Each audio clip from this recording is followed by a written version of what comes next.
I was reminded this Halloween, or All Hallows Eve, the evening before All Saints' Day, about the practice of luminaries, which, as we know, started as a Christmas tradition and is now used on countless holidays.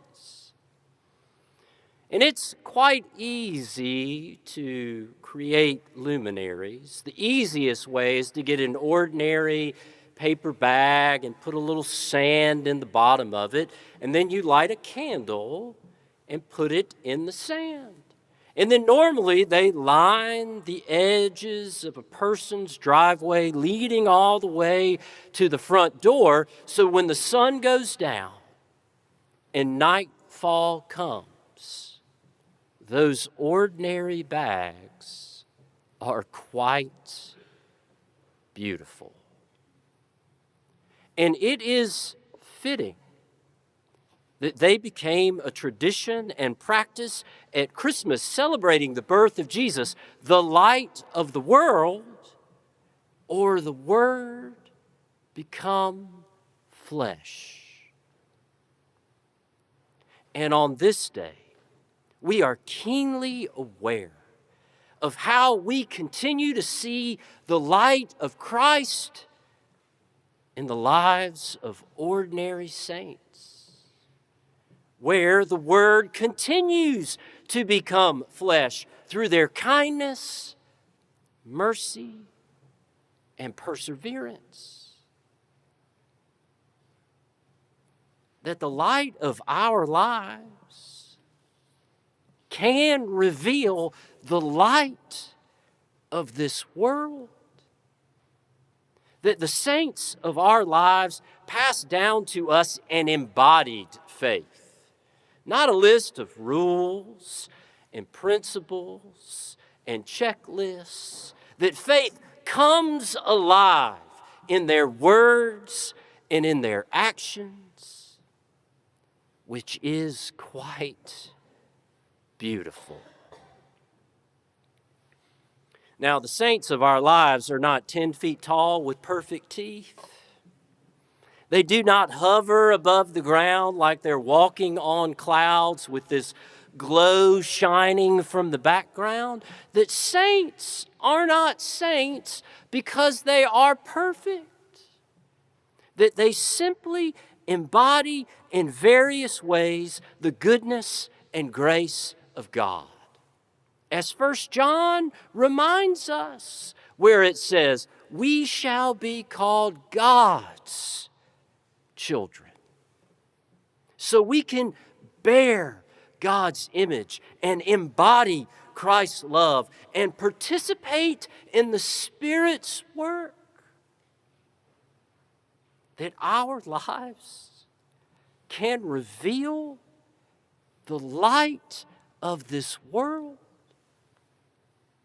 And 1 John was written for this wide group of people, but apparently there are fractures and divisions within this group. So they are invited to share the love of God amongst one another as God's children, where they all come together.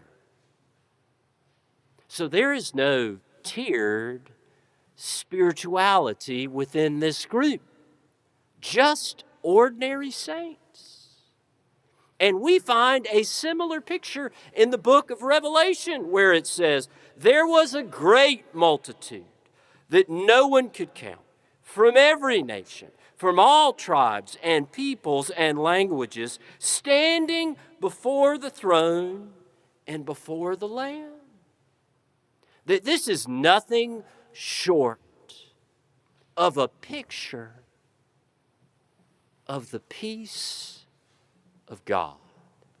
That wonderful old word, shalom, which means more than just the absence of conflict. It is the very hope that God has for this world, where everything is as it should be. And as we look out on this crowd from all the nations, all tribes and languages, we cannot find any tiered spirituality. It's just a bunch of ordinary saints giving thanks for the goodness and grace of God. That saints are saints because they live as if this picture of peace is already true. That even when it is not, they speak and act in such a way that it is already a reality. Which is why we are so thankful for them.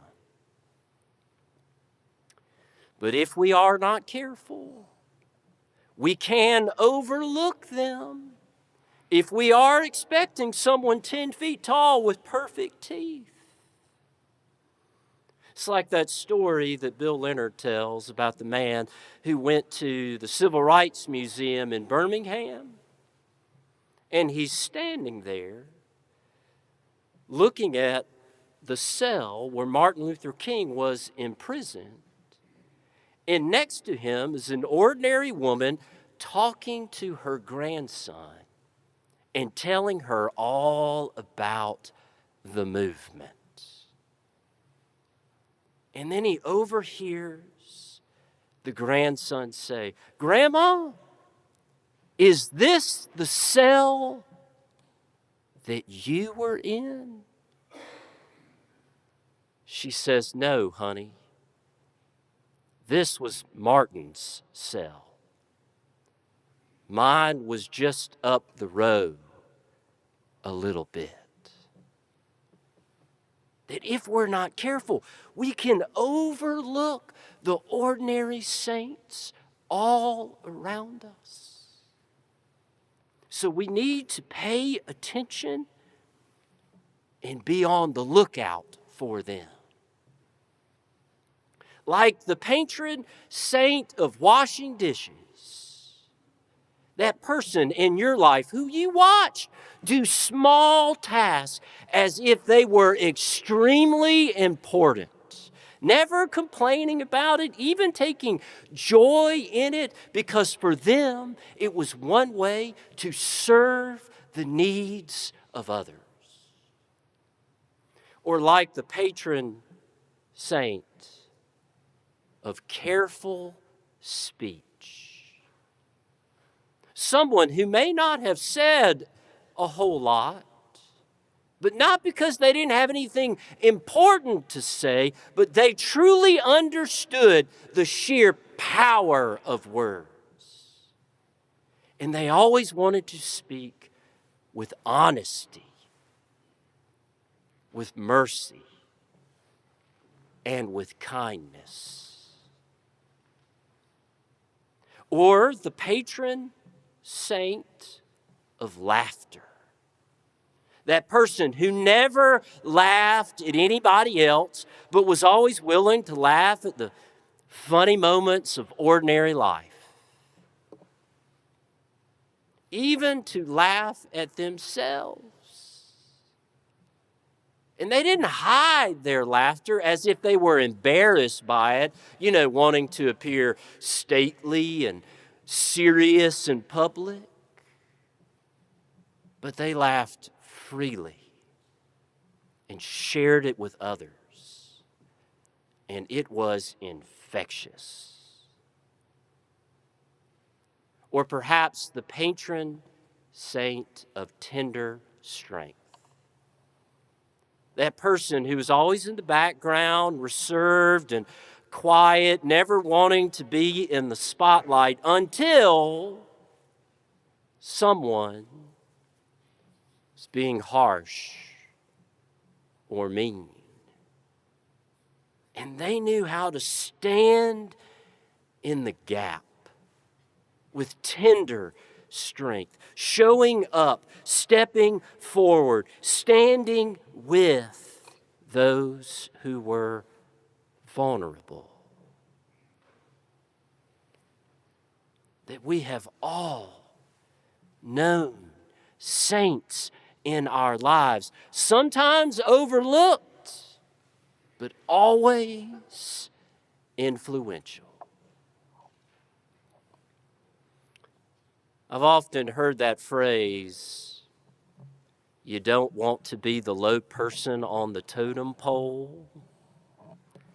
And maybe we've all been the low person on the totem pole, stuck with the hard task nobody else wants. You know, a totem pole where they stack one figure on top of the other.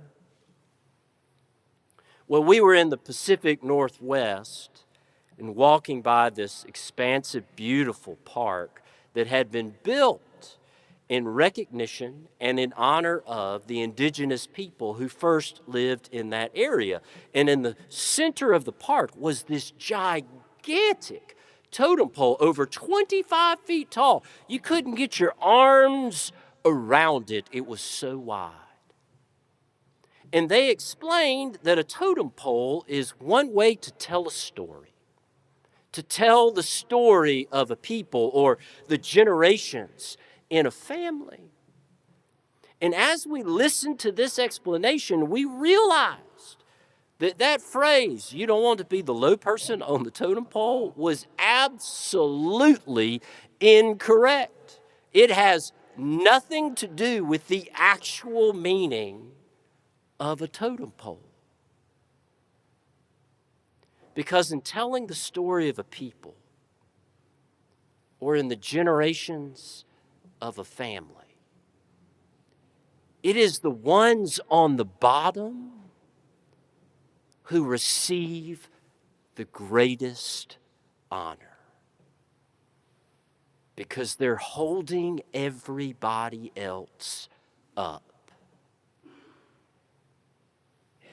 And we all stand on somebody else's shoulders. We have learned from the saints in our lives, in our families, our churches, that we have seen in them this embodied faith, moments clear to us that hold on to us even once they are gone, speaking of the goodness and the grace of God. That we can all be luminaries of the light of the world. So we give thanks for the ordinary saints who have come before us and who continue to show us the way. Amen.